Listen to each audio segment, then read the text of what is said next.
kita lihat ketika beliau telah mengemban amanah yang besar, ya, memikul tanggung jawab sebagai seorang khalifah, Amirul Mukminin, pemimpin umat Islam seluruhnya, maka beliau memegang erat yang namanya Al-Quran was Sunnah. Jadi yang beliau prioritaskan adalah Al-Quran dan Sunnah tegak. Sudah. Orang lain mau nilai apa? Beliau kokoh dan senantiasa berdoa kepada Allah untuk diberikan kekuatan. Contohnya, ya, salah satunya ketika beliau memberikan berbagai macam kebijakan, yang mana kebijakan ini menyalahi dari aturan-aturan leluhur atau nenek moyang beliau. Yang mana namanya bangsawan, ya, atau yang namanya pemimpin, ya kiranya sudah menjadi hal yang lumrah. Kalau keluarganya mungkin juga dapat cipratan, ya, mendapatkan mungkin hukum yang lebih, ya, daripada masyarakat yang lain atau rakyat yang lainnya. Ya, itu termasuk hal ini menjadi fenomena di dalam Bani Umayyah.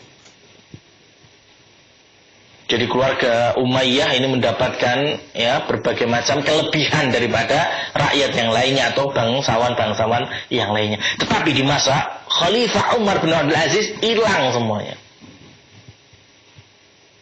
Dikumpulkan Bani Umayyah, didata mana harta yang kayaknya baunya ini syubhat, mana harta yang diambil dari kezaliman, harta yang dari haram, dicek, kembalikan ke Baitul Mal, dibagikan kepada yang berhak. Ya, ini keluarganya kira-kira getun nggak punya Khalifah Umar bin Abdul Aziz? Ya kalau getun yang lumrah manusiawi. Tapi lihat, mereka pun juga nggak mau berada dalam, ya, siklus seperti itu. Maka mereka pun juga rapat. Maka kemudian hasil dari rapat ini, ya, mereka catat pada suatu lembar surat, kemudian dititipkan pada seorang yang bernama Hisham bin Abdul Malik untuk menemui langsung Umar bin Abdul Aziz. Datang, sampaikan keluh kesah kita, aduan kita, sampaikan. Maka pada hari yang ditentukan, Hisham bin Abdul Malik menemui Khalifah Umar bin Abdul Aziz. Kemudian, ya, tanpa basa-basi beliau menyerahkan, ya, memberikan aduan, ya, menyampaikan seruan dari Bani Umayyah, wahai Khalifah Amirul Mukminin Umar bin Abdul Aziz, sungguh-sungguhnya engkau itu memiliki pilihan di dalam mengatur dan memberikan kebijakan. Apa pilihannya, kata Umar bin Abdul Aziz? Ya, engkau memiliki pilihan, mau milih model mana atau model yang mana. Maksudnya, sesungguhnya sebelummu, leluhurmu, ia punya hukum, punya kebijakan. Sekarang mau milih mana? Ngikut mana? Kebijakannya Muawiyah atau kebijakannya siapa? Marwan atau Abdul Malik bin Marwan? Pilih salah satu. Kemudian Umar bin Abdul Aziz bertanya balik, mana yang lebih baik dari keduanya? Kemudian dijawab, tentunya yang lebih dulu itu yang lebih baik. Berarti opini yang pertama. Namun, ya, Umar bin Abdul Aziz memberikan jawaban yang di luar dugaan Hisham bin Abdul Malik. Sesungguhnya aku memegang hukum, memegang aturan dan kebijakan ini lebih dulu daripada kebijakan dua orang ini. Apa yang aku pegang? Al-Quran. Apa yang aku prioritaskan? Kalamullah. Ini pedomanku, ini undang-undangku. Nah, kemudian beliau memberikan, ya, pencerahan dengan Al-Hujuratnya. Ayat pertama, ya ayyuhalladzina amanu la tuqaddimu baina yadadillahi wa rasulihi wattaqullah innallaha sami'un alim. Beliau lontarkan penjelasan ayat ini. Sungguh benar firman Allah, sesungguhnya kita dilarang selaku kaum beriman, panggilan seruan bagi setiap kaum mukmin yang merasa beriman hanya kepada Allah untuk tidak mendahului apa-apa yang telah ditetapkan oleh Allah dan Rasulnya. Maksudnya mendahului dalam hal berhukum. Kalau Allah sudah menghukumi ini halal, ya sudah. Jangan kemudian kita melihat suatu perkara, kita langsung, ini halal, ini haram. Tanda melihat. Allah menghalalkan atau mengharamkan. Ini boleh atau tidak. Sebelum kita menerjemahkannya, kita melihat ulang kembali bagaimana Al-Quran mendeskripsikannya. Oh, ternyata ini halal, maka bolehlah kita berada di dalamnya. Oh, ternyata ini haram, maka ya kita jauh-jauh darinya. Ma'azral muslimin wal muslimat rahimani Allah wa iyyakum. Mumpung kita berada di bulan Ramadan ini, yang mana kita dianjurkan dan kita mendapatkan pahala yang berlipat ganda dalam apa? Mentadabburi Al-Quran, membaca dan memahaminya, sehingga kita nanti lebih banyak wawasan. Ya, wawasan kita mengenai Islam itu lebih banyak. Otomatis kita lebih mengilmui. Otomatis kita lebih tahu kebijakan Allah di dalam mengatur hamba-hambanya. Sisihkan waktu, ya, sisihkan waktu. Berapa jam dalam sehari, berapa menit dalam setiap, berapa jam sekalinya, untuk kita membuka mushaf Al-Quran, tilawah, kemudian kita mentadabburi isinya, buka tafsirnya.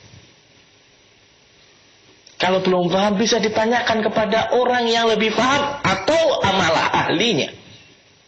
Insya Allah kita akan lebih dibukakan lagi yang namanya ilmu din yang begitu penuh hikmah ini. Nilainya apa terus? Ya, valuenya itu apa? Ya nanti kita bisa merasakan. Kehidupan kita yang merasa diberikan petunjuk oleh Allah, dibimbing oleh Allah. Karena telah menancap yang namanya kebijakan dan aturan Allah sanubari kita sekalian. Sehingga dalam melangkah kita ini nggak bimbang. Ini menurut Allah halal, menurut Allah diperintahkan. Mari kita melangkah. Oh, ini termasuk larangan Allah, ini termasuk keharaman yang telah Allah tetapkan. Maka kita mundur kalau nggak bisa, cukup diam. Ma'asyiral muslimin wal muslimat rahimani Allah wa iyyakum.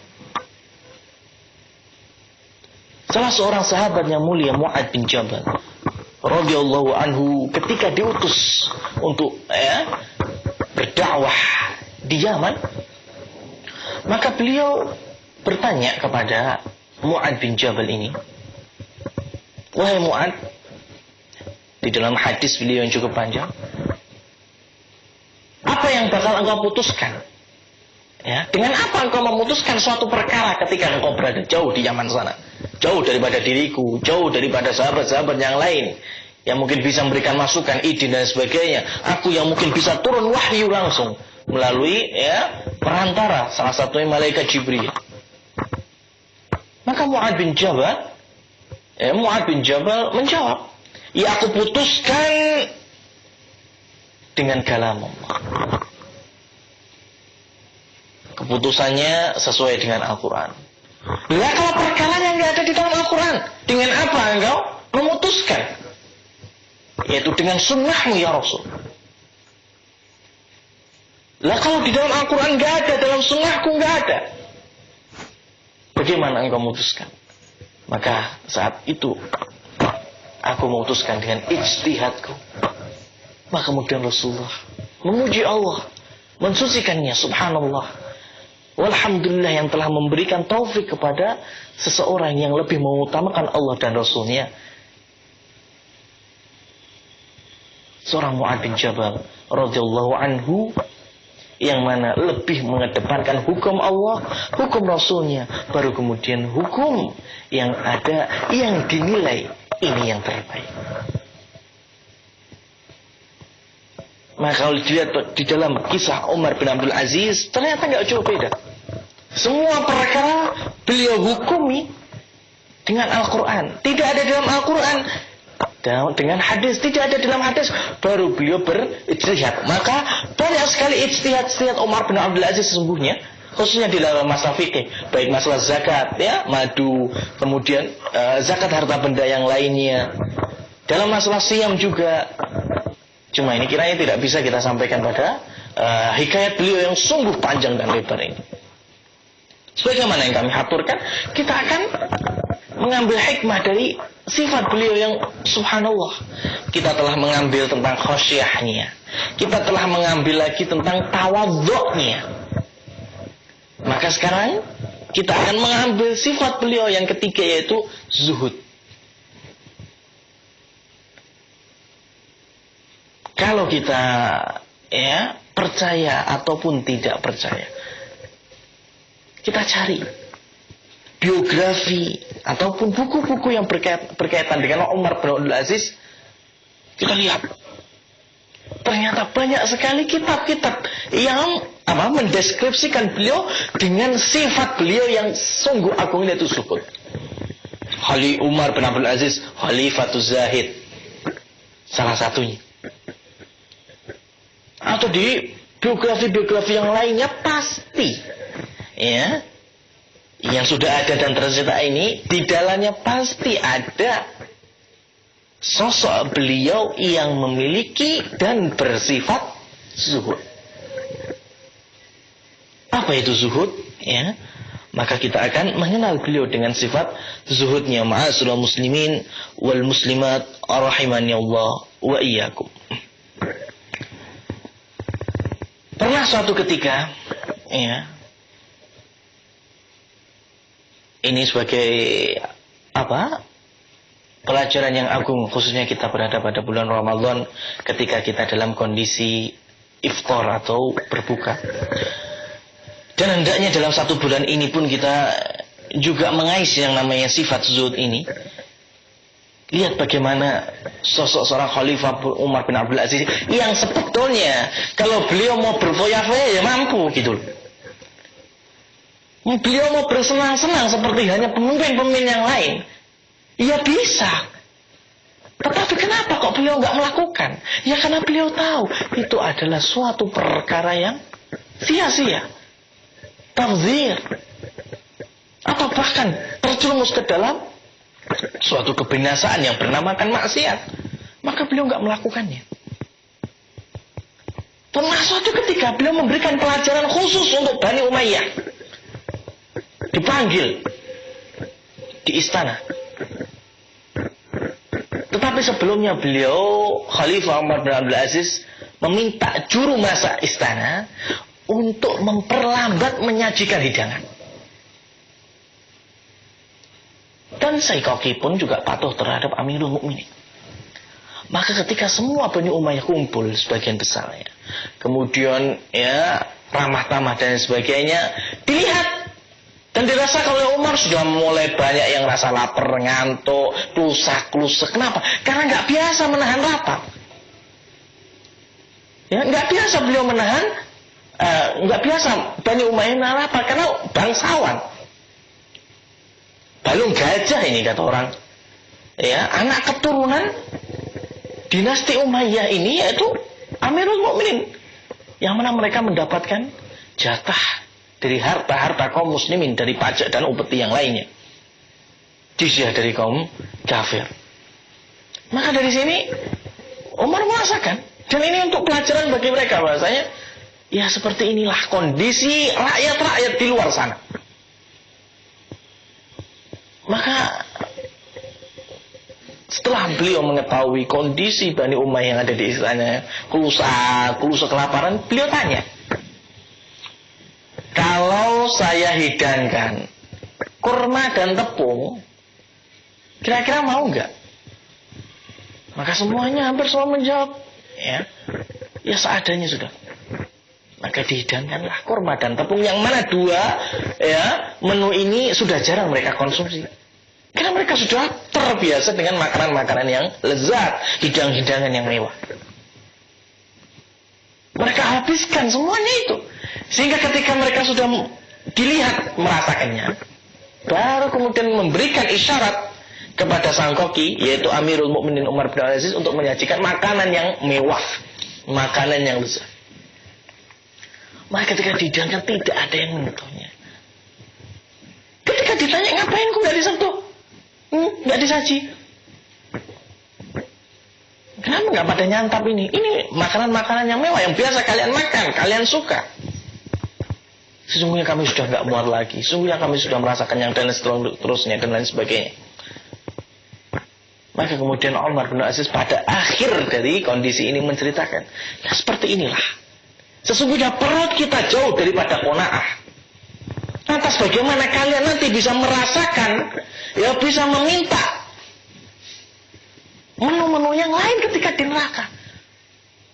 Yang mana yang ada cuma darah, nanah,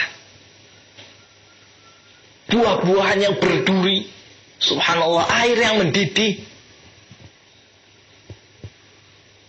Ketika di dunia perut tidak bisa diajak qanaah, maunya terus dan terus. Nah ini bukti dari kesulitan Umar bin Abdul Aziz radhiyallahu anhu wa rahimahu tabaraka wa ta'ala. Seorang khalifah sebetulnya mau makan sehari-hari makanan mewah bisa, pakaian yang wah bisa. Namun kiranya beliau tidak mau. Bukan berarti tidak mampu, karena beliau tidak menginginkannya. Apalagi diberi hadiah, subhanallah. Ini pelajaran yang agung, ma'asyiral muslimin wal muslimat rahimani Allah wa iyyakum. Suatu ketika beliau ini pengen buah apel. Ya, di dalam salah satu sirah beliau dan manaqib beliau, di dalam kitab Sirah wa Manaqib Umar bin Abdul Aziz, li Ibn al-Hakam, beliau ingin menyantap buah apel. Kemudian ada yang mendengar. Salah satu keluarga kemudian memberikan. Niatnya ini memberikan hadiah kepada Umar bin Aziz beberapa buah apel. Maka kemudian, ini bukti dari kesulitan beliau sekaligus waraknya beliau. Ketika disajikan, ya Amirul Mukminin, ini buah apel. Semoga engkau menyukainya. Semoga engkau bisa menikmatinya. Ini hadiah. Maka Umar bin Aziz bawa kembali, bawa pulang. Ya otomatis kaget. Ya khalifah, ya Amirul Mukminin, kenapa engkau menolak? Bahkan Rasulullah SAW pun, dan juga keluarga beliau pun membolehkan untuk menerima yang namanya hadiah. Kalau zakat dan sedekah memang tidak untuk Nabi dan keluarganya. Namun kalau hadiah beliau menerima. Itu Rasul. Bagaimana dengan engkau, wahai Amirul Mukminin? Maka Umar bin Abdul Aziz menjawab dengan jawaban yang mungkin mudah beliau lontarkan. Cuma pelajaran yang berharga bagi kita sekalian. Zamannya Rasul, yang namanya hadiah itu murni hadiah. Nah kalau zaman sekarang hadiah bukan bernilai hadiah, hadiah nilainya bercabang. Bisa aja suap, bisa aja minta proyek, bisa aja minta ini, minta itu dan lain sebagainya. Sifatnya dalam bentuk hadiah. Ini zamannya khalifah Amirul Mukminin yang adil, zuhud sekaligus wara Umar bin Abdul Aziz. Sudah ada bau-bau seperti itu. Bagaimana dengan kondisi kita sekarang? Janganlah kita menilai sosok yang paling tinggi dalam suatu negeri. Mungkin dari kita selaku pemimpin rumah, pemimpin RT, pemimpin RW, kampung, desa dan sebagainya. Kita lihat Ketika memang ada orang yang mungkin dekat, ya, mulai mendekati bahasanya, tapi dengan membawakan hadiah, oleh-oleh dan sebagainya, tapi nanti jeluntrungnya, apa itu jeluntrungnya? Hasil akhirnya ternyata minta ini, minta itu, sehingga hadiah, oleh-oleh, cenderamata mata bukan berada pada nilai asli dari buah tangan, tetapi dalam makna-makna yang lainnya yang sifatnya lebih negatif. Na'udzubillah, tsumma na'udzubillah min dzalik. Ma'asyiral muslimin wal muslimat rahimani Allah wa iyyakum. Masih ada beberapa kisah yang berkaitan dengan zuhudnya Umar bin Abdul Aziz. Salah satunya ketika ada orang manggil beliau, ya Khalifatullah fil ardh. Subhanallah, ya, beliau nggak noleh. Kemudian dipanggil berulang kali nggak noleh, sampai kemudian didekati, kemudian bertemu dengan orang yang memanggilnya. Kenapa engkau nggak berpaling? Kenapa nggak menoleh, wahai ya Umar bin Abdul Aziz? Ya, ini bahasa gampang ya, bahasa ceritanya. Ya, kamu manggil aku dengan apa? Khalifatullah. Loh, aku bukan Khalifatullah. Aku lahir dengan nama Umar. Kemudian aku besar, ya, berkeluarga, dapat tambahan kunyah Abu Hafs. Kemudian aku diberikan amanah untuk memimpin umat Islam, ya, dalam cakupan yang luas. Kemudian aku bergelar Amirul Mukminin. Sudah. Kalau kamu manggil aku Umar, ya aku noleh. Kamu manggil aku Abu Hafs, ya aku noleh. Amirul Mukminin, ya insya Allah aku noleh. Lah kamu manggil bukan dari tiga itu, makanya aku nggak noleh. Sesungguhnya orang yang berhak mendapatkan Khalifatullah, gelar itu adalah orang-orang seperti halnya Nabi Daud dan juga manusia-manusia yang semisal dengan Nabi Daud alaihi salam. Kemarin kita ketika melihat tawadhu'nya sudah geleng-geleng, sekarang zuhudnya ya tambah geleng-geleng lagi. Semua dikumpulkan dari keluarganya. Melihat kok kayaknya ada harta yang lebih baik daripada yang lainnya. Didapat dari mana ditanya? Oh, ternyata dapatnya dari perkara yang syubhat, diminta untuk kembalikan ke Baitul Mal. Oh, ini kayaknya semuanya remang-remang, ya, yang gak jelas dari mana didapatkannya, diminta untuk dikembalikan kepada Baitul Mal. Subhanallah. Dan kalau kita kilas balik sejarah Islam, Umar bin Abdul Aziz bukan sosok yang pertama di dalam menggawangi yang namanya sifat zuhud. Selain daripada Rasul Muhammad SAW, di sana ada berbagai banyak sahabat yang mereka mulia. Sebagian dari mereka sudah mendapatkan jaminan untuk masuk ke dalam surganya Allah. Tapi lihat, meskipun kaya, jutawan, miliarder, eksportir, tapi lihat kesuhutannya. Bagaimana membawa harta dunia ini hanya sebatas di tangan, hanya sebatas di badan, hanya sebatas di depan. Tidak sampai masuk ke dalam hati, ya sampai masuk ke dalam pikiran. Yang namanya sendal, ya cocoknya memang diletakkan di kaki. Sepatu juga. Tapi kalau sendal kelepas, sepatu dilepas, kepikiran sampai ke dalam hati, nah itu dipertanyakan kesuhudannya. Bagaimana Utsman bin Affan radhiyallahu anhu, menantu dari Rasul, sahabat yang mulia, kaya, jangan ditanya. Tapi lihat bagaimana kekayaan beliau. Ketika kaum muslimin butuh sumur, beliau beli dari seorang Yahudi sumur buat kepentingan maslahat umat. Beliau beli dengan harta. Dan tentunya beli sumur saat itu enggak semudah beli sayuran. Belanja sehari-hari butuh modal besar, beliau sumbangkan seluruh. Perang Tabuk mabuk, butuh armada, beliau sumbangkan. Ya, unta, kuda, dan itu nggak cuma seekor dua ekor, ratusan, 900 sekian unta, sekian puluh kuda. Untuk apa? Jihad fisabilillah. Apa kemudian mereka tidak kaya? Mereka kaya. Apa mereka tidak mampu? Sangat mampu. Tapi lihat kemampuan harta. Ya. Kemampuan harta mereka ternyata nggak sampai ke dalam jiwa, hanya sebatas di tangan. Dapat disalurkan, dapat disalurkan.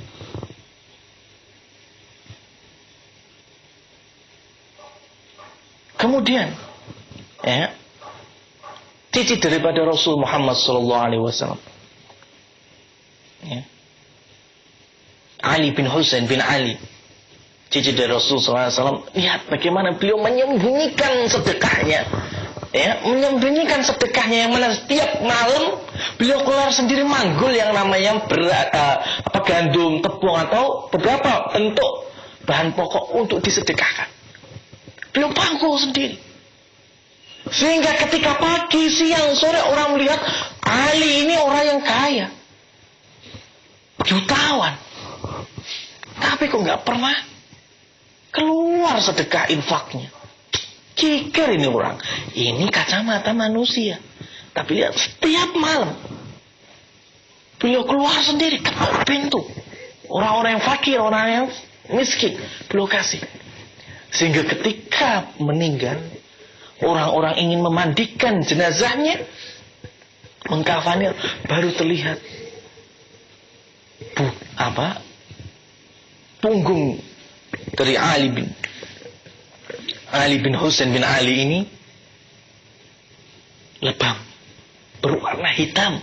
Kenapa? Karena ada asar bekas daripada manggul karung-karung itu setiap malamnya. Orang-orang nggak pada tahu. Baru ketika wafat, baru orang-orang pada tahu. Subhanallah. Lihat bagaimana para sahabat dan juga para tabi'in menyembunyikan amal soleh yang bernilai ibadah dan ketaatan kepada Allah. Sehingga orang-orang mungkin taunya nggak pernah ngibadah. Tapi sejatinya, subhanallah, di sisi Allah tentunya termasuk golongan orang-orang yang mulia. Ini bukti dari kezuhudan, ya, beberapa orang-orang soleh di kalangan kaum muslimin. Utsman bin Affan, ya. Kemudian Abdurrahman bin Auf. Sama, bagaimana ketika pengen jihad, pengen perang, butuh armada, ya, butuh kendaraan, beliau sumbangkan. Separuh daripada hartanya beliau sumbangkan. Ternyata masih kurang, sumbangkan lagi separuhnya, hilang sudah. Apakah mereka bukan orang yang zuhud? Mereka orang yang zuhud, dan itulah orang-orang zuhud yang sejati, yang berusaha mendapatkan kenikmatan dari Allah, rizki dari Allah, kemudian ketika mendapatkan disalurkan untuk jalannya Allah juga. Kenapa? Karena kita dalam kondisi, ya, orang yang meraup berbagai macam keuntungan duniawi, tapi seret keluarnya. Ini yang disebut bakhil, ini yang disebut kikir. Tapi di sana juga ada sekelompok yang sama sekali tidak ingin mendapatkan dunia. Pikirannya hanya akhirat. Sehingga nafkah untuk keluarga tidak tercukupi. Anak istri bingung, ya, cari kebutuhan ke sana kemari, nggak jelas.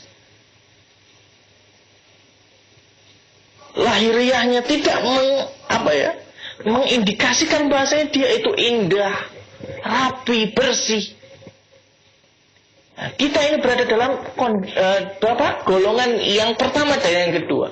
Maka prinsip ahli sunnah wal jamaah itu adalah tawasud, tengah-tengah. Maka yang disebut middle itu yang terbaik.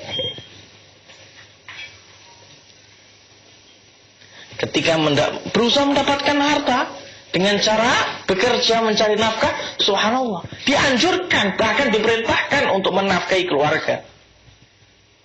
Tapi kemudian ketika kita mendapatkan kelebihan, ya jangan numpuk di saku, Tapi dompet kita keluarkan juga. Ini yang disebut dengan zuhud. Maka antara zuhud sama qanaah itu dulur kembar. Tidak bisa dipisahkan.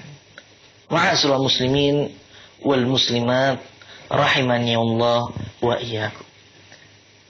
Kiranya satu hikmah dari perilaku dan juga budi pekerti zuhud yang dicontohkan oleh Umar bin Abdul Aziz menjadi pelajaran berharga pada kehidupan kita, khususnya lebih khususnya ketika kita berada pada bulan Ramadan, sehingga kita jauh dari yang namanya israf, jauh dari yang namanya kemubaziran, jauh dari yang namanya foya-foya, jauh yang namanya hal-hal yang sia-sia.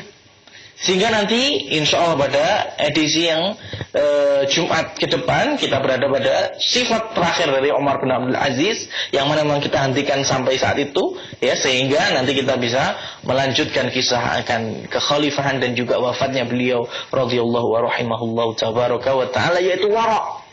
Sehingga kita sudah melihat tawadhu'nya, kemudian kita sudah tahu akan zuhudnya. Satu lagi wara', perkara yang memang kita membatasi diri kita ini untuk tidak menjerumuskan ke dalam hal-hal yang tidak manfaat. Apabila kita menjerumuskan terus-menerus, malah kita bisa maksiat, bisa mengantarkan kita ke dalam dosa. Maka kita berhenti, kita berdiam diri pada kondisi tersebut. Ini yang disebut dengan wara'. Makan ya boleh, tapi kalau makan terus-menerus sehingga nanti bisa bikin kita malas, bisa bikin kita ini susah untuk ibadah dan lain sebagainya. Negatifnya ada, maka makan cukupnya. Ini warok kita. Dan sebagainya dari kisah warok Umar bin Abdul Aziz minggu depan bi'idznillah tabaraka wa ta'ala. Kita akhiri dan kami mohon maaf kalau ada kesalahan dalam tutur kata, dan sesungguhnya kebenaran mutlak milik Allah subhanahu wa ta'ala. Subhanakallahumma wa bihamdik asyhadu an la ilaha illa anta astaghfiruka wa atubu ilaik. Walhamdulillahi rabbil alamin. Wassalamualaikum warahmatullahi wabarakatuh.